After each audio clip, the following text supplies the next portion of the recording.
Friday, January 28th, the demonstrators call it a day of rage, and soon after Friday prayers, anti-government protesters in the thousands flood the streets of Egypt's biggest cities. The army deployed to keep the peace for the first time in a generation. The crowds finding a way of mobilizing even though internet service was cut and mobile phones severely curtailed. The target of their anger, President Hosni Mubarak, in power for 30 years, blaming him for Egypt's economic troubles, including corruption, runaway prices, and unemployment. The epicenter of the protests, Egypt's Tahrir, or Liberation Square, in the heart of Cairo. Then, after midnight, in the early hours of Saturday, January 29th, President Mubarak goes on national television, somberly acknowledging the protesters' concerns. He announces a new government, including reinstating the position of vice president, as well as naming a new prime minister and cabinet. I asked the government to resign today. In Tahrir Square, the protesters say the speech has done little. Mubarak, they shout, must step down. Amid reports of looting and rioting, authorities call a curfew in the major cities. Local neighborhood groups band together to keep out looters. This country of 80 million gripped by chaos.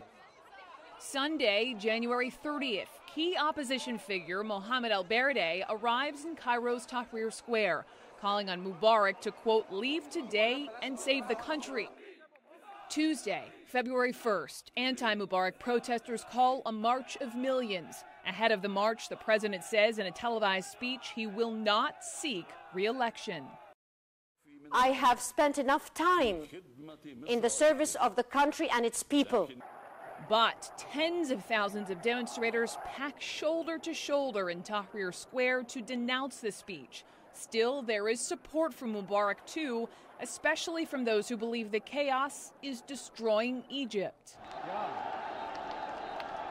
Then a surreal scene in Tahrir Square as dozens of men riding horses and camels charge into the crowd, beating anti-Mubarak demonstrators.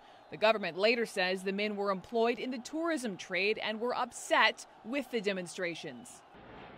Then days of clashes, Molotov cocktails thrown, and journalists, including our own Anderson Cooper, coming under assault. We've been hit now like 10 times. The violence only worsens Thursday. Journalists increasingly under attack, detained, stabbed, or intimidated. Well, we are coming to you live from Cairo tonight from an undisclosed location. I can't tell you where we are, frankly, for our own safety. There's a lot of journalists now who've kind of gone to ground here in Cairo. Friday, February 4th. The opposition calls this the day of departure. Hosni Mubarak, though, is showing no signs of leaving immediately. Hundreds of thousands gather again in Cairo. And from Washington, the source of more than $1 billion in annual aid calls for the violence to end. So we are sending a strong and unequivocal message. Attacks on reporters are unacceptable. Attacks on human rights activists are unacceptable. Attacks on peaceful protesters are unacceptable. For a while, the protests appear to run out of steam. The president unbowing. The protesters undeterred, a stalemate at Tahrir Square. Until the release of the man widely credited with organizing the protests online. Wael Ghonim, a marketing director from Google, who in his spare time set up a Facebook page to organize the anti-Mubarak campaign. Security forces had detained Ghonim soon after the January 25th protest began. Upon his release, he electrifies the nation, saying he's prepared to die for the cause. You are not going to stop us. Kidnap me, kidnap all my colleagues, put us in jail, kill us. Do whatever you want to do. We are getting back our country. Thursday, February 10th, the military tells the crowd in Tahrir their demands would be met. Tens of thousands more flood to the capital, the mood resembling a concert. Reports from Cairo, backed by officials in Washington, suggest that the president may step down. Late in the evening, Hosni Mubarak announces he is delegating power to his vice president, but says nothing about leaving. The announcement greeted with boos and jeers. For the demonstrators, the roller coaster of emotions continues. Friday, February 11th. The crowds in Tahrir swell. Reports also come in of large gatherings in cities across Egypt.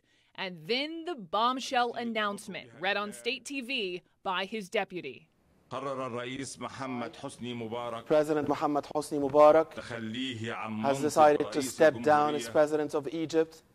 The deposed president leaves the capital. The affairs of state in the hands of a military council. Questions remain about the transition to democracy, but Wael Ghonim sums up the euphoria in the moment in Egypt in a telephone interview with CNN. We were all looking for Egypt, and thank God that we found her today. A revolution that ousted a regime many considered unshakable. A revolution that reached its climax in a matter of just days. Brooke Baldwin, CNN, Atlanta.